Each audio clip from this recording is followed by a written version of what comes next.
Chapter 623, Grave Digging.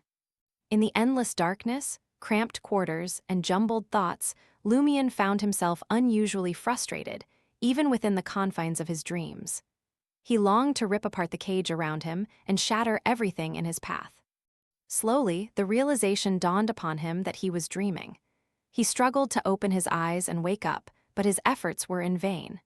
Each time he thought he had finally awakened, in the blink of an eye, he plunged into a deeper darkness and a more profound dream.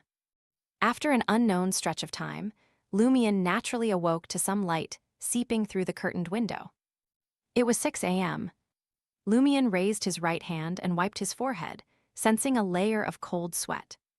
Is this a spiritual warning, or had memories of the Samaritan women's spring and the afterimage of the Blood Emperor haunted me after I contemplated the smell of death on Hanth Island yesterday? Previously, I had drawn connections between the mysterious deaths of those who witnessed the demon and the Montsuaris ghost, possibly leading to a shallow corruption. Lumion couldn't accurately decipher the complete meaning of the dream. All he could do was remind himself to be cautious and stay focused on his original goal for coming to Hanth Island.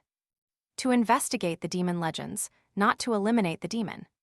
Setting aside whether he possessed the strength to face the demon or if he needed assistance, the fact that the Church of Earth Mother had operated on the island for over a century without completely eradicating the target suggested even the Tarot Club's major arcana card holders might not resolve this matter entirely.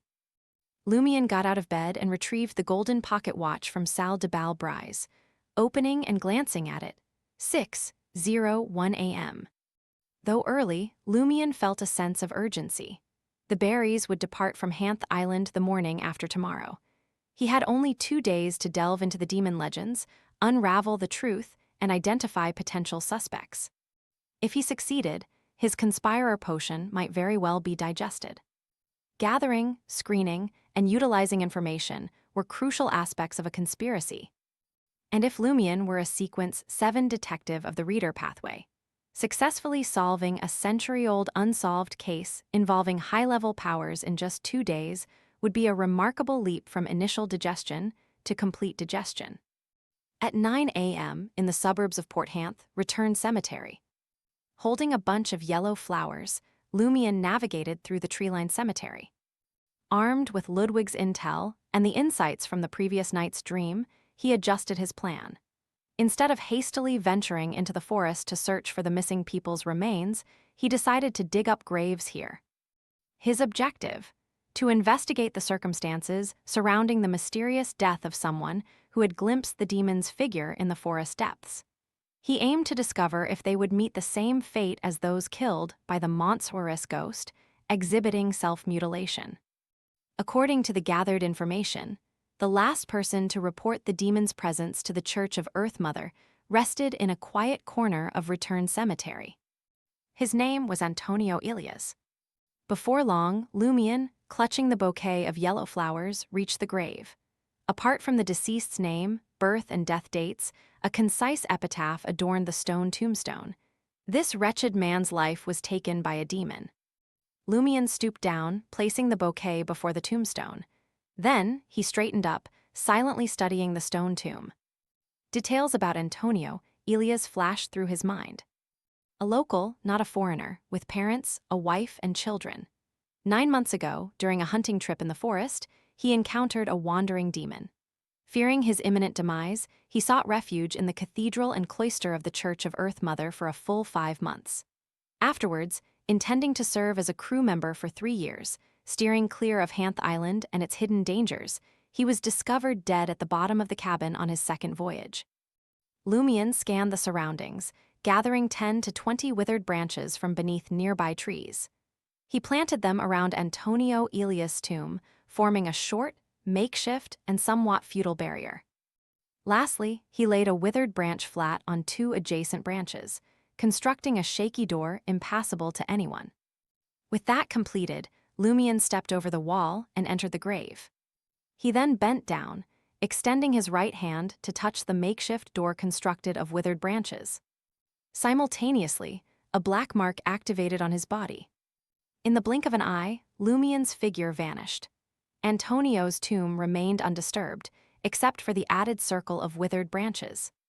In reality, Lumion had retrieved an iron pick, shovel, and other items from his just-purchased traveler's bag. He began prying open the stone slabs and digging into the soil. Bottle of fiction. Lumion utilized the wall and door he had fashioned to employ the bottle of fiction contractability. In less than 2 minutes, relying on his understanding of the cemetery's layout and 2 precise explosions, Lumion cleared the soil from the coffin and pried open the black-painted wooden plank. A pungent odor of decay wafted out, and Lumion casually ignited it. After a brief wait, he squatted down, donned gloves, and examined the white bones, now devoid of flesh and blood. The first item he picked up was Antonio Elia's skull. With a cursory glance, he noted cracks on the inside of the skull, while the exterior remained intact. A brain explosion as the cause of death, Lumion pondered the force required to induce such damage. Regardless of the ability responsible, Antonio's cerebrum, cerebellum, and brainstem should have exploded into mush at the time of his demise. It seemed illogical for the hard inner cranium to crack while the soft brain remained unharmed. Examining Antonio Elias' other bones yielded no additional injuries. The stains in the coffin offered no further clues. Lumion concluded that Antonio's death resulted from an internal explosion in his head. The explosive force, while not physically strong enough to shatter his skull entirely, was sufficient to destroy his brain. With fire infusion, I can precisely control the quantity and directly support the authors on web novel. Quality of the flames, I should be able to achieve a similar effect. How did the demon do it? Lumion's comprehension of the demon pathway came from his sister's grimoires, information provided by the Tarot Club, and Franca's account. He had only truly interacted with a demon above sequence 6 once, and that was with Nabordisley. He immediately recollected the sensations when Nabordisley stirred his desires and emotions. The echoes of the ranting transmitted through the gray fog during Nabordisley's expulsion, and the tumult of his own desires replayed in his mind. For ordinary people, inducing an upheaval in their desires before detonating them could lead to their brains exploding. Given an increase in potency, it shouldn't be a challenging feat for a demigod creature like a demon. Moreover, the demon can use those ravings to achieve this remotely. As Lumion completed his deduction, he was convinced that a demon was indeed concealed on Hanth Island. A demon of the criminal pathway, a demon surpassing sequences like Devil and Desire Apostle. With this confirmation, Lumion believed it would be relatively straightforward to locate the demon if he put his mind to it. However, the prerequisite was finding it and not resolving the situation, all while risking his life. Removing the glove, he reached into his traveler's bag and touched the flog boxing gloves.